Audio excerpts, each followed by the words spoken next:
sometimes feel like that after Patrice prays that I just need to give an invitation.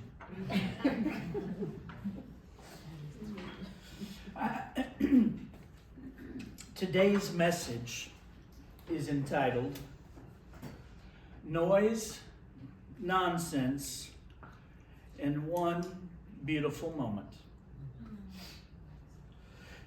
I have said this to you before, but it seems to me that the older I get, the more noisy the world seems to get around me. And in these days, it seems to be even noisier than normal. I mean, don't get me wrong, it's never really ever been quiet. There's always somebody railing against something and somebody railing against someone or someone's or some outrage that's perpetrated with a blatant disregard to others, and of course the noise of people just talking constantly and never really saying anything. And you know, normally I would just say that a day like that I've just described would be any weekday that ends with the letter Y. But it seems like recently that it's even been more noisy these days, you know? I mean, the President of the United States is signing executive orders like someone's going to steal his pen if he doesn't get them all done in time, you know? There's this guy who works for the president, and he's going around trying to illegally fire federal employees, and sometimes he has his photo taken with a chainsaw. And the only thing about that doesn't trouble me is I'm pretty certain he's never started a chainsaw, so I wasn't too worried that he'll do harm that way. I mean, every day there are court orders, and then there are stays, and then there are higher court orders, and then there are even the highest court overriding the stay of the court order that was stayed at the lower. You can't keep track of it all. Then, of course, this week, with the dissolution of what was my retirement, there were trade wars. You know, we started a trade war with Canada. We started a trade war with Mexico. We started a trade war with China. Understand, we're planning on starting a trade war with South Korea and maybe Brazil.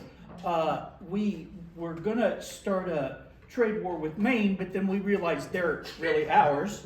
And so, you know, you got all of this stuff going on, and that doesn't even count the real wars that are taking place and the people who are dying every single day senselessly, and the self-absorption in just what you hear being propagated. And I mean, there's this thing called Facebook. I don't know if you are familiar with it, but it's just become this really loud noise maker, like the kind you used to have at New Year's that you spun around. It just makes a whole lot of noise, and that social media outlet, Twitter, I don't even know what it's called anymore, and I don't care. You know, Instagram. I mean, it goes on, and that's not even counting what's going on in our city. That doesn't even take into consideration what's going on in our community. That's not even counting the problems we have in relationships in our house, right? The things that concern us. When you think about it, there is so much noise. And so much of it, in my humble estimation, is nonsense. And so you have all of this noise. And one of the things that I've learned as I've gotten older is the noisier it becomes and the more nonsense there is that fills the air, the least likely I am to notice when really beautiful moments take place. I'm so distracted. Because see, this is what I've learned about beautiful things and beautiful moments. They hardly ever yell for your attention. You know, they hardly ever wave their arms and say, hey, I'm over here. You're going to miss this if you don't slow down for just a second. It doesn't happen. You just shoot right past it. And for some of us, we don't even know that beautiful moment took place. And what's tragic about that is that if there are three things that God made transcendent here for us, it's beauty and truth and goodness. You know, the three things we can never get enough of.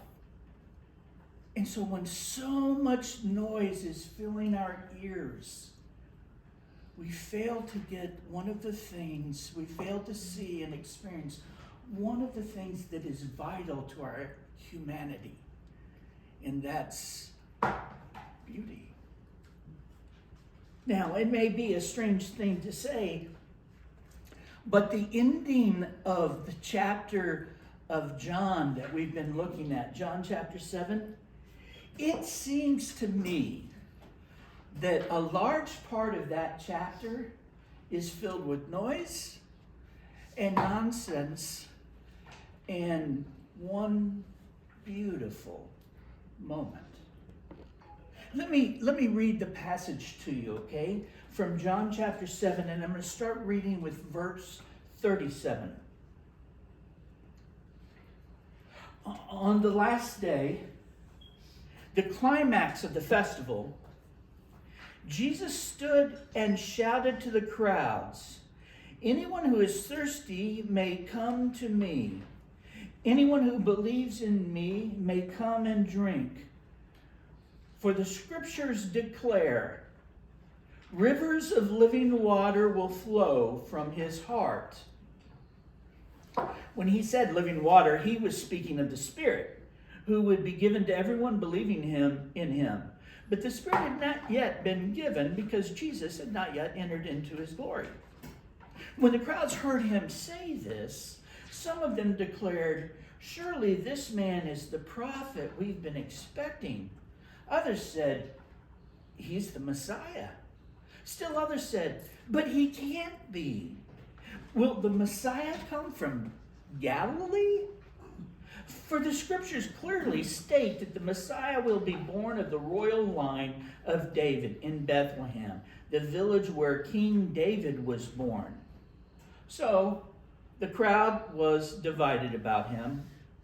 Some even wanted him arrested, but no one laid a hand on him.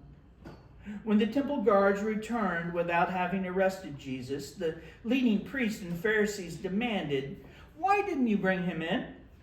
Oh, we've never heard anyone speak like this, the guards responded. Have you been led astray too? The Pharisees mocked. Is there a single one of us rulers or Pharisees who believe in him? The foolish crowds follow him, but they are ignorant of the law. God's curse is on them. Then Nicodemus, the leader who had met earlier with Jesus, spoke up. Is it legal to convict a man before he's been given a hearing? He asked. I thought Nick asked a good question here. And they replied, are you from Galilee too? Search the scriptures and see for yourself. No prophet ever comes from Galilee. See what I mean? I mean, the whole passage, it reminds me of, do you remember the evil magician in Frosty the Snowman? He was talking about he had to get home and get busy, busy, busy. You know, I mean, it's like that. It's just busy, busy, busy. It's so much noise and nonsense. And so what I want to do is, I want to tackle just what seemed to me to be the three major sources of noise and nonsense, and then see if you and I can ferret out the beautiful moment that's actually right in the heart of it, okay? So, first on the agenda, let's see if we can get our heads around the context. I don't know if we have anyone here who grew up Jewish. but I did not, and so I had to do a fair bit of studying. And what you need to know is there are three major festivals. Well, there's probably more than that, but there's three major feasts and festivals, and one of them is called Sukkot. All right. Now that is in the Greek New Testament. It's referred to as the Feast of Tabernacles, or the Festival of Tabernacles, or the Feast of Tents. So for those of you who are not familiar, a tabernacle is just basically a tent. It's just a place to get in out of the cold, right? If you're camping out, I mean, if Eric were here, Eric could tell us what a tabernacle is, because he sleeps in tents all the time, willingly, for whatever reason. And so the reason they had this feast, though, is it happens around harvest time, and the day kind of changes some a little bit here and there. But the purpose of the Feast of Tents, or the Feast of Tabernacles, get this, everyone who celebrates it, a large percentage of them, they come to Jerusalem to celebrate this festival, and they live in tents for a week. They build their own tabernacles and they sleep out in tents. Now, part of it totally makes sense to me, because it's a way for them to remember when Creator God delivered all of God's people from bondage and slavery, and then through 40 years in the wilderness, and delivered them to their own promised land, right? And so the sleeping in tents is to remind them of from whence they've come, and what God has provided for them and what God has given them. But it's also a way for them to celebrate the fact that they've just had a harvest, and God has provided everything they need, and God, and this is most important in arid lands, and God provides the water that they need to grow their crops. Okay, so it's like multifaceted what they celebrate. And you need to know that it is a busy festival. This festival goes 24/7. There's stuff happening before the sun rises, all the way through to after the sun goes down. I mean, it's just constantly going. And one of the things that happens is that a priest, one of the religious leaders, Jewish religious leaders, he gets up early in the morning before the sun comes up, and he has a golden pitcher. And he processes with a group of people to the pool of Siloam.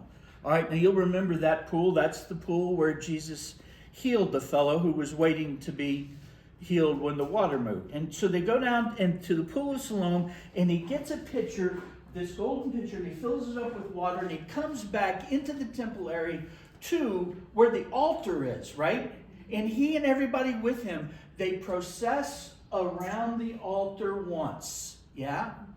Every day they do that, except on the seventh day, they process around the altar 7 times. Sounds familiar, right? There's another story it connects with there.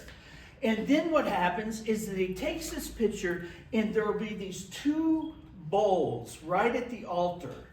And one of them has wine in it, but the other one, he takes and he pours the water from the golden pitcher into this basin. And while he does that, the Levitical choir, they sing what's called the Hallel.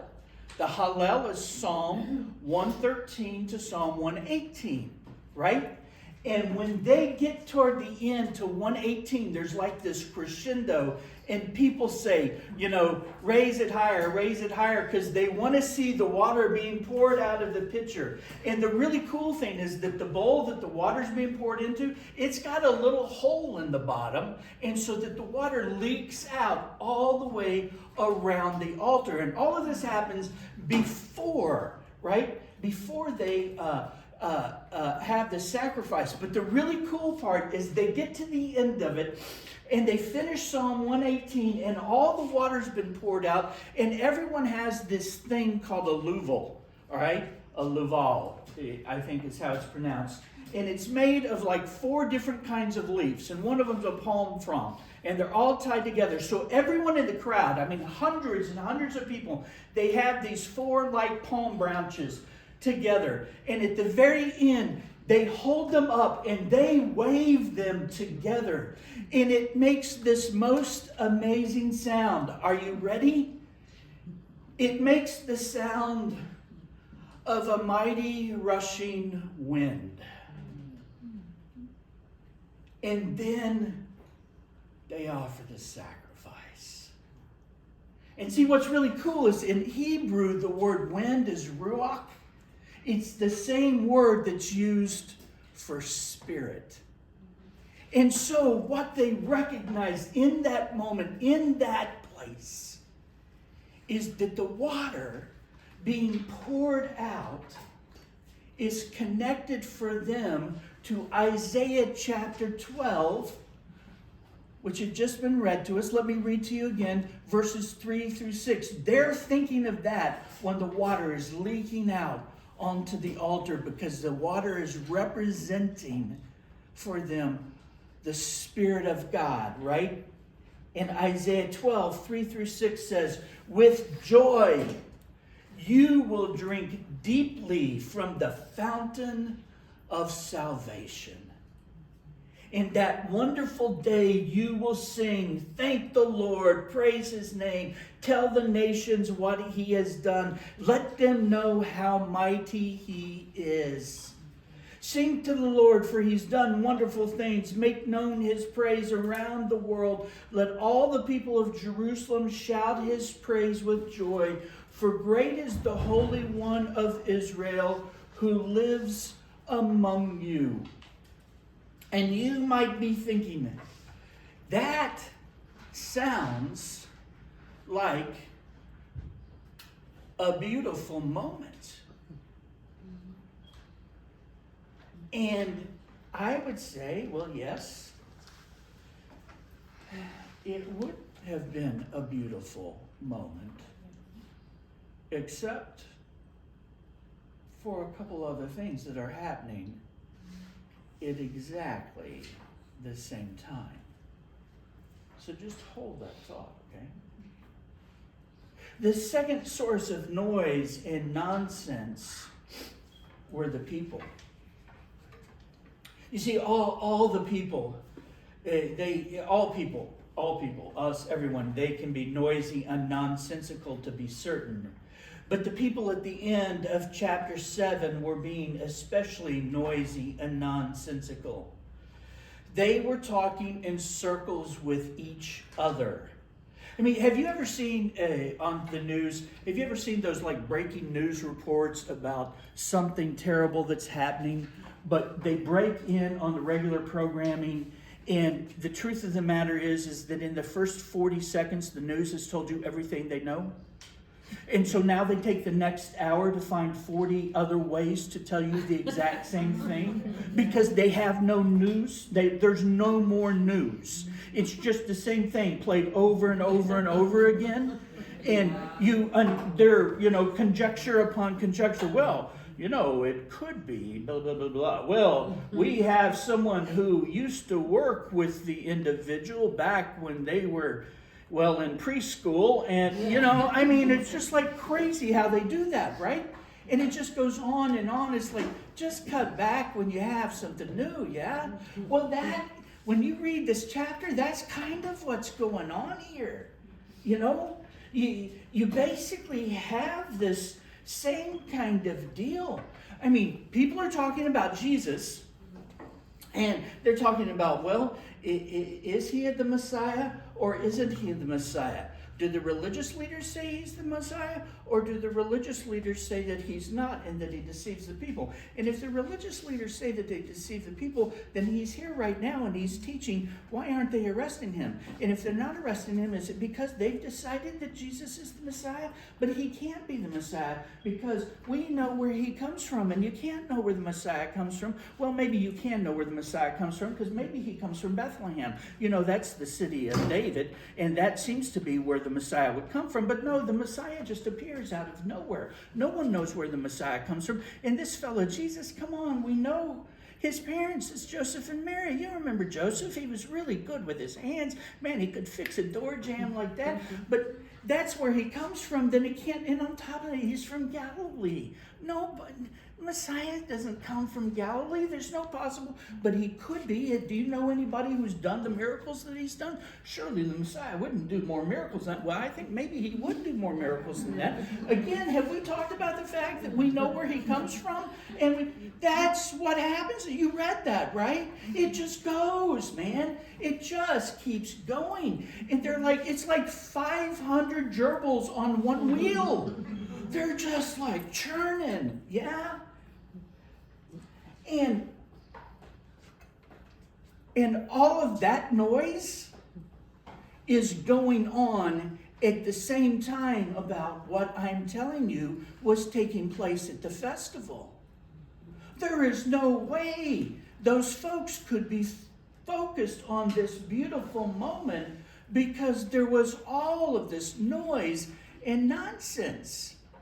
And then you add to that the third source of noise and nonsense.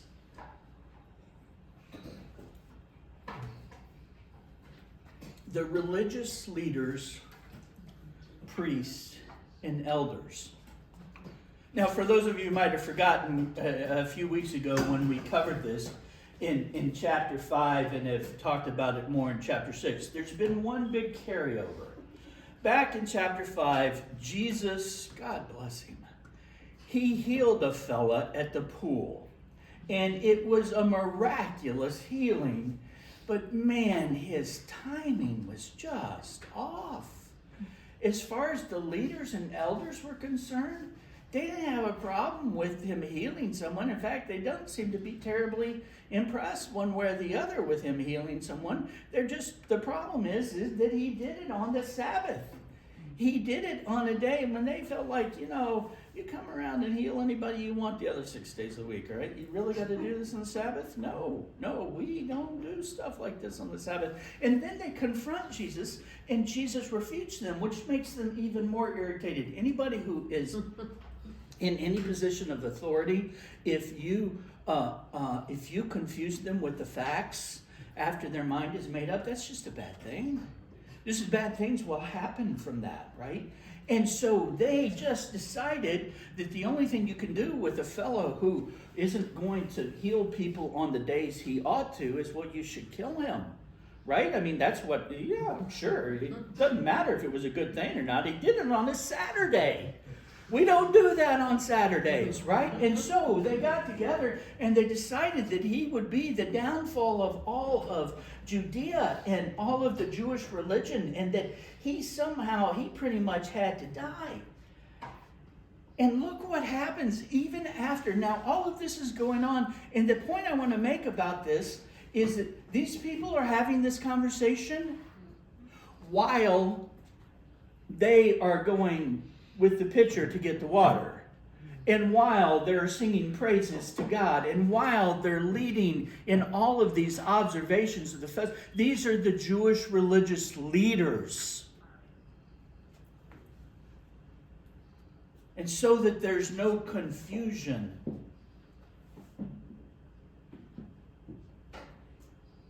you cannot just say the right words in the right order when your heart is totally away from the words that you're speaking. And it doesn't matter how many people say that you're a really good leader. It just doesn't matter. And look what happens here in these last handful of verses, because it just trips me out. When the temple guards returned without having arrested Jesus, the leading priests, that's the people who go to get the water and the wine and offer the sacrifice and do all those things. The leading priests and Pharisees demanded, "Why didn't you bring him in?" We've never heard anyone speak like this, the guards responded. "Have you been led astray too?" the Pharisees mocked. "Is there a single one of us rulers or Pharisees who believes in him? The foolish crowd follows him, but they're ignorant of the law. God's curse is on them." Then Nicodemus, the leader who had met with Jesus earlier, spoke up. Is it legal to convict a man before he's given a hearing? He asked. And they replied, are you from Galilee too? Search the scripture and see for yourself. No prophet ever comes from Galilee. You guys catch that? Is there a single one of us rulers or Pharisees who believes in him? This foolish crowd follows him, but they are ignorant. God's curse on them. They say, we haven't been taken in by this guy, but the foolish crowds have, and the foolish crowds have because they're ignorant. And so to alleviate the ignorance of the crowds, the priestly thing to do would be curse the people. I mean, that's how far their hearts are removed from what they've been called to do. They curse the people. They then turn on one of their own, Nicodemus. Nicodemus isn't even defending Jesus. He's just asking a basic question. Hey, wouldn't it be a good idea if we heard the guy out before we condemn him? Would that be? I feel like we have that as a rule somewhere, don't we? And they immediately turn on him, accuse him of being a Galilean, and then get this. This is just trippy to me. The kicker. Are you ready? Search the scripture and see for yourself. No prophet ever comes from Galilee. Okay, so I searched the scripture. Micah, Elijah, Jonah, and most likely Nahum and Hosea. And that was without even trying very hard.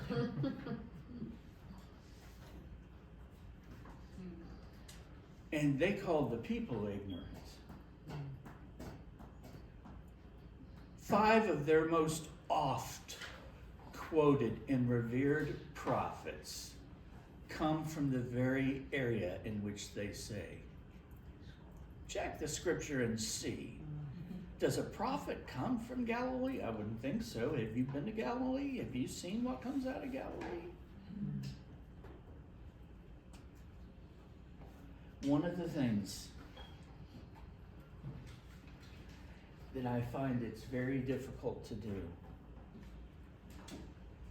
is to allow the Lord to speak through you to people that you've cursed,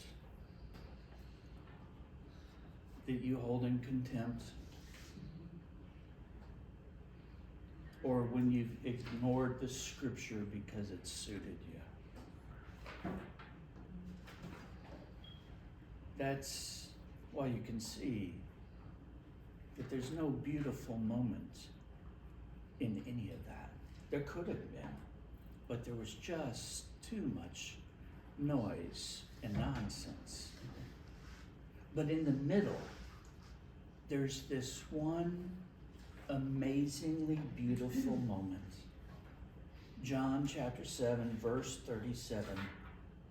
On the last day, the climax of the festival, Jesus stood and shouted to the crowds, anyone who is thirsty may come to me, and anyone who believes in me may come and drink, for the scriptures declare rivers of living water will flow from his heart, meaning flow from the heart of the one who believes in him. When he said living water, he was speaking of the Spirit who would be given to everyone believing in him.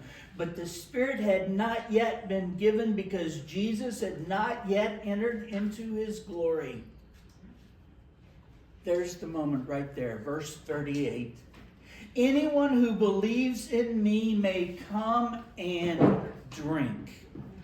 For the scripture declares, rivers of living water will flow from his heart. The Spirit of God will no longer be poured out on us. It will well up from inside of us. It will no longer be something that we have to go after. It will be something that God bursts in us to overflowing, to pouring out, like Old Faithful, that geyser. Is it Yosemite? It's Yosemite, right? And it just blows. What is it? Exactly. That's what I said. Why are you interrupting me? Yellowstone. And it just blows up out of the ground. That's the image, and it's such pressure, and there's heat, and that's what Jesus said happens when we put our faith in Him. The Spirit of God comes to live in us and pours out from us. And when we find it in our hearts and in our will to cut back all the noise and the racket and recognize it as nonsense and recognize that no one else who's making all the noise is in charge, then it's amazing how this river of life flows out of me and gives life to other people. And that is just beautiful. And that's what you and I have to offer this community and this community in this city, in the midst of such noise and nonsense. And I really hope you'll think about that.